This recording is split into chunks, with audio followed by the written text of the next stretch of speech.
दोस्तों, इस world map को ध्यान से देखिए। इसमें हर देश में वेजिटेरियन लोगों का परसेंटेज दिखाया गया है। अमेरिका में करीब 5%, ब्रिटेन में करीब 8 से 10%, जर्मनी में करीब 10%, चाइना, जापान, ब्राजील और रशिया, इन सब में ये नंबर 5% से भी कम है। दुनिया के ज्यादातर देशों में वेजिटेरियन लोग एक छोटी सी माइनॉरिटी है। अब देखिए इंडिया का नंबर देखते हैं। अलग अलग सर्वेस के मुताबिक इंडिया में करीब 30 से 39% लोग वेजिटेरियन हैं, यानी दुनिया के हर दूसरे देश से कई गुना ज्यादा। और क्योंकि हमारी आबादी 140 करोड़ है, इसका मतलब यह है कि दुनिया के लगभग सारे वेजिटेरियन लोग इंडिया में ही रहते हैं। हम दुनिया के सबसे बड़े वेजिटेरियन देशों में से एक हैं और हमें बचपन से यही सिखाया जाता है कि सबसे शुद्ध, सबसे हेल्दी और सबसे सात्विक खाना एक्चुअली वेजिटेरियन खाना है।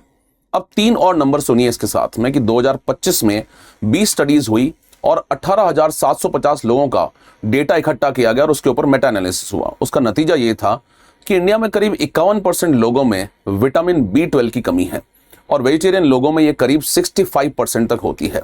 जो प्रेग्नेंट महिलाएं हैं उनमें ये परसेंटेज 67% तक पहुंच जाता है। दूसरा सुनिए कि इंडिया दुनिया के सबसे ज्यादा धूप वाला, यानी कि सबसे ज्यादा सनलाइट वाले देशों में से एक है। राजस्थान के जोधपुर को तो सन सिटी तक कहते हैं, जहां साल भर तेज धूप रहती है। और फिर भी अलग अलग स्टडीज के मुताबिक इंडिया में विटामिन D की कमी 70 से 90% लोगों के अंदर है। तीसरा सुनिए कि ICRIER की एक 2025 की रिपोर्ट के मुताबिक 0 से 10 साल के बच्चों में लगभग आधे में रिकेट्स के लक्षण मिले और 80 से 90% बूढ़े लोग ऑस्टियोपोरोसिस के खतरे में हैं। और ये सवाल बहुत लोगों को चुभेगा भी। अगर हमारा खाना दुनिया के सबसे शुद्ध खाने में से एक है और हमारे पास दुनिया की सबसे अच्छी धूप भी है, तो हमारी नर्व्स कमजोर क्यों हो रही है और हमारी हड्डियां इतनी जल्दी क्यों टूट रही है? क्या वो चीज जिस पर हमें सबसे ज्यादा गर्व है असल में हमें अंदर से खोखला कर रही है? तो चलिए पूरी सच्चाई समझते हैं आज इस वीडियो के माध्यम से। पहले B12 से शुरू करते हैं। विटामिन B12 एक ऐसा विटामिन है जिसका एक ही काम नहीं है। उसका सबसे जरूरी काम है कि आपकी नर्व्स को सुरक्षित रखना। ऐसे समझ लीजिए कि आपके शरीर में जितनी भी नर्व्स हैं या नसें हैं, उनके ऊपर एक इंसुलेशन की परत होती है, बिल्कुल वैसे ही जैसे बिजली के तार के ऊपर प्लास्टिक की आपने लेयर देखी होगी। उस परत का नाम है माइलिन शीथ। इसका काम है कि दिमाग का सिग्नल बिना लीक हुए पूरी स्पीड से सही जगह पर पहुंच जाए।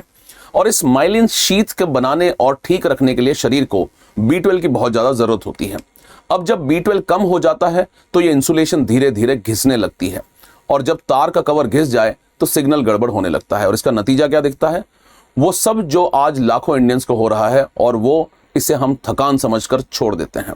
हाथ और पैरों में आपके झुंझुनाहट होती है, वो पिन्स और नीडल्स की तरह जो आपको एहसास होता है कि पिन चुभ रही है, सुइयां चुभ रही है। उंगलियों को आपकी जो है वो सुन्न हो जाती है, पैर में आपके जलन होने लगती है, चलते वक्त आपका बैलेंस थोड़ा डगमगाने लगता है, याददाश्त कमजोर होने लगती है, बात करते करते आप शब्द भूल जाते हैं, दिमाग पर एक फॉग सी छा जाती है या धुंधलापन छा जाता है, चिड़चिड़ापन होने लगता है और मूड भी बिगड़ने लगता है। और अब वो आंकड़ा सुनिए जो सबसे ज्यादा चौंकाने वाला है।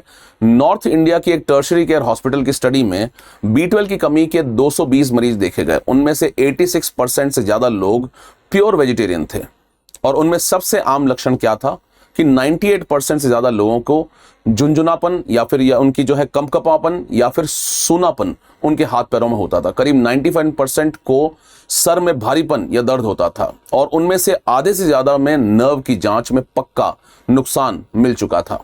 अब सवाल यह है कि आखिर ऐसा क्यों होता है? और यहां वो बात आती है जो शायद सबसे ज्यादा अनकंफर्टेबल भी है कि B12 किसी भी प्लांट बेस्ड फूड के अंदर नहीं होता है, बिल्कुल 0% होता है। न ये दाल में होता है, न सब्जी में होता है, न चावल में होता है, और ना ही रोटी में, और ना ही फलों में, और ना ही ड्राई फ्रूट्स में। B12 असल में कुछ खास बैक्टीरिया बनाते हैं और वो जानवर के शरीर में ही जमा होता है।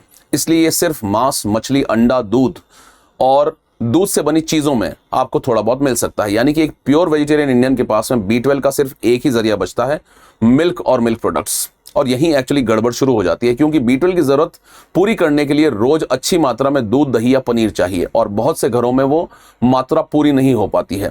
कभी पैसे की वजह से, कभी आदत की वजह से, और कभी इसलिए कि चाय में पड़ने वाला थोड़ा सा दूध हमें दूध पी लिया लग जाता है। और अब वो मैं आपको बात बताऊंगा जो इस पूरे वीडियो की सबसे खतरनाक बात भी है और जिससे ज्यादातर लोग और कई बार डॉक्टर भी मिस कर जाते हैं। B12 की कमी से 2 चीजें होती है, एक खून की कमी यानी कि एनीमिया, और दूसरा आपकी नर्व्स को नुकसान। अब जरा ध्यान से सुनिए। एक दूसरा विटामिन होता है जिसे हम कहते हैं फॉलिक एसिड यानी कि B9।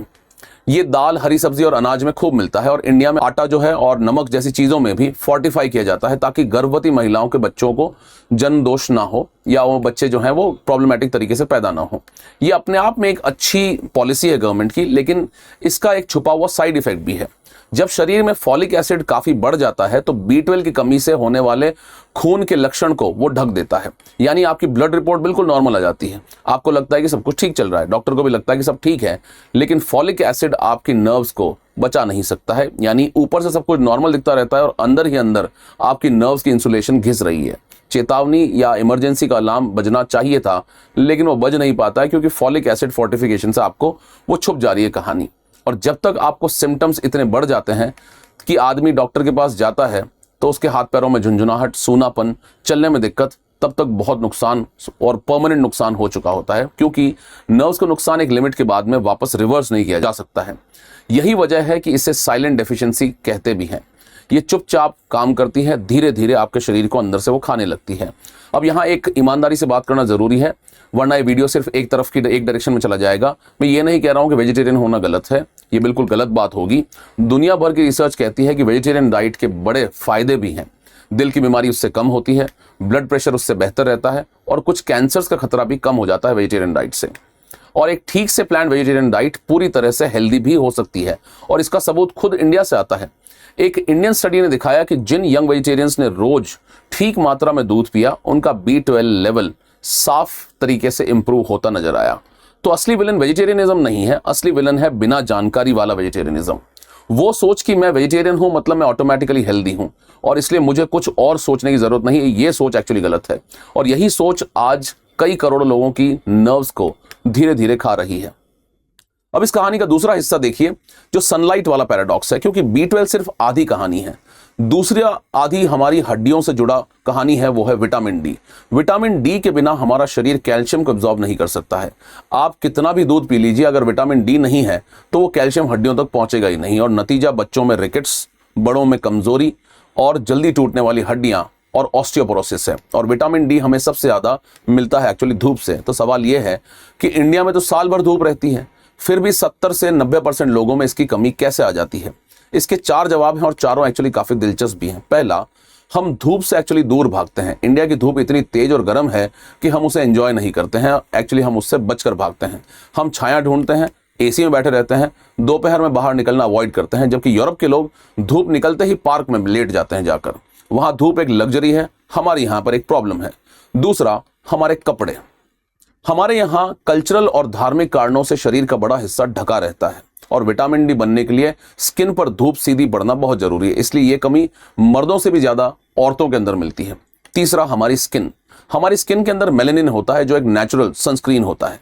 ये हम तेज धूप से हम लोगों को बचाता है, जो एक तरह का फायदा भी है, लेकिन उसका एक नुकसान भी होता है कि गहरी स्किन को उतना ही विटामिन डी बनने के लिए गोरी स्किन से ज्यादा देर धूप में रहना पड़ता है। और चौथा, हमारे यहाँ का पोल्यूशन। विटामिन डी बनने के लिए एक खास किस्म की किरण चाहिए या रेस चाहिए, जिसे हम कहते हैं UVB। और हमारे शहरों की जो गंदी हवा है, उन किरणों को काफी हद तक वो रोक देती है, यानी कि आप धूप में खड़े हों फिर भी वो धूप आपके लिए अधूरी है। और अब इन दोनों को जोड़कर देखिए, कम विटामिन डी मतलब कैल्शियम अब्जॉर्प्शन कम होगा और कम B12 मतलब आपकी नर्व्स कमजोर है। एक तरफ हड्डियां आपकी कमजोर हो रही है, दूसरी तरफ आपकी नर्व्स भी कमजोर हो रही है और इसका असर आपको कई सारे डेटा बता देंगे। एक मल्टीसेंट्रिक स्टडी के मुताबिक 5 से 18 साल के सिर्फ 42% इंडियन बच्चों में विटामिन डी ठीक पाया गया, यानी कि हर 5 में से 3 बच्चे अपनी हड्डियों की नींव को कमजोर बना रहे हैं, वो भी इतनी कम उम्र में जब हड्डियां पूरी जिंदगी के लिए मजबूत बनी रही हो सकती थी, लेकिन वो यहां से कमजोर होना शुरू हो गई है। तो असली सवाल यह है कि आखिर हमारे यहाँ ऐसा क्यों हो रहा है और हम यहां तक आखिर कैसे पहुंचे? अब मेरा मानना यह है कि इसकी जड़ एक गहरी सोच में भी छुपी है। हमने अपने खाने को हमेशा से शुद्धता के पैमाने पर नापा कि क्या शुद्ध है, क्या सात्विक है और क्या साफ है। हमने उसे कभी न्यूट्रिशन के पैमाने पर नहीं नापा, उसमें प्रोटीन कितना है, B12 है या नहीं, आयरन की मात्रा है या नहीं। और एक दौर था जब काम भी चल जाता था, क्योंकि तब लोग खेतों में काम करते थे, दिन भर धूप में रहते थे और घर में गाय भैंस होती थी, जिसकी वजह से वो ताजा दूध, दही और घी खूब खा लेते थे। लेकिन फिर हम गांव से शहर आ गए, खेत से ऑफिस में बैठ गए, धूप से एसी में आ गए, और ताज़े दूध के पैकेट और चाय वाले दूध पर हम शिफ्ट हो गए। हमारी थाली वहीं रुक गई, हमारी प्लेट वहीं कंट्रोल हो गई, लेकिन हमारी ज़िंदगी पूरी तरह से बदल गई। और वही पुरानी जो प्लेट जिसमें हम खाना खाते थे, जो हम खाने का कॉम्पोजिशन था, इस नई ज़िंदगी के लिए वो एक्चुअली कम पड़ने लगी। और दुनिया ने इस प्रॉब्लम को ठीक किया, सिर्फ हम ही लोगों ने इससे चूक हो गई। कई देशों में दूध, सीरियल और आटे में B12 और विटामिन डी को फोर्टिफाई किया जाता है, यानी वहां आम आदमी को सोचना ही नहीं पड़ेगा, क्योंकि वो उसके रोज के खाने में पहले से ही मिला हुआ है। हमारे यहाँ वो अभी शुरुआती स्तर पर भी है, अभी जस्ट शुरुआत हुई है पॉलिसी लेवल पर। तो ऐसी सिचुएशन में हमें क्या करना चाहिए? 3 चीजें हैं और वो सबसे आसान भी है जो आप कर सकते हैं। पहला, एक टेस्ट करवाइए। अगर आप 25 साल से ऊपर हैं, खासकर अगर आप वेजिटेरियन हैं, तो साल में एक बार B12 और विटामिन डी की जांच करवाना समझदारी हो सकती है। और अगर आपके हाथ में कंपन होती है, सूनापन रहता है, याददाश्त की दिक्कत है, तो तुरंत आपको ये करवा लेना चाहिए, क्योंकि जैसे हमने देखा कि जो नॉर्मल ब्लड रिपोर्ट है वो कुछ खास बताती नहीं है। दूसरा, आप अपने खाने को सुधारिए। वेजिटेरियन है तो रोज ठीक मात्रा में दूध, दही या पनीर लीजिए। चाय वाला दूध आपके लिए काफ़ी नहीं है। अंडा खा सकते हैं तो वो B12 का अच्छा जरिया भी है। और अगर ज़रूरत हो तो डॉक्टर की सलाह से सप्लीमेंट लेने में भी कोई शर्म की बात नहीं है। ये एक तरह से आपकी कमी को पूरी कर देगा, ये कोई कमजोरी वाली बात नहीं है। तीसरा, धूप लीजिए सही तरीके से। सुबह से शाम की हल्की धूप में हाथ पैर खुले रखकर कुछ मिनट रोजाना आपको बैठना चाहिए। खिड़की के कांच से पीछे बैठने से काम नहीं चलेगा, क्योंकि कांच UVB किरणों को रोक देता है। तो चलिए पूरी बात को एक जगह समेट कर रख देते हैं, ताकि आपके लिए चीजें आसान हो जाए। हम दुनिया के सबसे बड़े वेजिटेरियन देश हैं और दुनिया के सबसे ज्यादा धूप वाले देश भी हैं, और फिर भी हमारे देश में आधे से ज़्यादा लोगों को B12 की कमी रहती है और 70% ज़्यादा लोगों में विटामिन डी की भी कमी है। और ये एक तरह का कॉन्ट्रडिक्शन है, लेकिन ये इत्तेफाक नहीं है, क्योंकि हमने एक परंपरा को तो संभाल कर रख रखा है, लेकिन उस परंपरा के साथ जो जिंदगी चलती है उसे हमने छोड़ दिया है। हमने शुद्धता को तो पकड़े रखा, लेकिन न्यूट्रिशन को हमने छोड़ दिया। और नतीजा ये है कि एक पूरी पीढ़ी कपकपाने से और थकान से ग्रसित है। वो थकान में रहती है, उनकी हड्डियाँ कमज़ोर हो रही है, वो स्ट्रेस में रहती है, उन्हें भूल पड़ने लगी है। इसलिए इस वीडियो का मकसद आपकी खाने को बदलना नहीं है, मकसद सिर्फ ये है कि आप उसे समझदारी से चुनें। क्योंकि कोई भी खाना इसलिए हेल्दी नहीं हो जाता है कि वो शुद्ध है या पुराना है या हमारी संस्कृति का हिस्सा है। खाना तभी हेल्दी होता है जब उसमें वो सब कुछ हो जो आपके शरीर को जिसकी ज़रूरत है। और अगर उसमें कुछ छूट रह जाती है तो आपका शरीर आपसे झगड़ा नहीं करेगा, वो बस चुपचाप अपना काम कर देगा और वो आपको बिल्कुल अंदर से खोखला बना सकता है। देखिए, ये वीडियो सिर्फ जानकारी के लिए है। किसी भी टेस्ट, दवाई या सप्लीमेंट लेने से पहले अपने डॉक्टर से सलाह जरूर ले लें। My name is Mangal Singh, I teach anthropology at study IQ। आप मेरा कोर्स ज्वाइन कर सकते हैं और आप मुझसे जुड़ भी सकते हैं इन QR कोड्स को स्कैन करके टेलीग्राम चैनल पे और इंस्टाग्राम हैंडल पे। इनका नाम है anthropological. Thank you so much. ये वीडियो आपको कैसी लगी प्लीज कॉमेंट करके बताएं। स्टडी IQ IAS, आपका सिलेक्शन हमारा मिशन।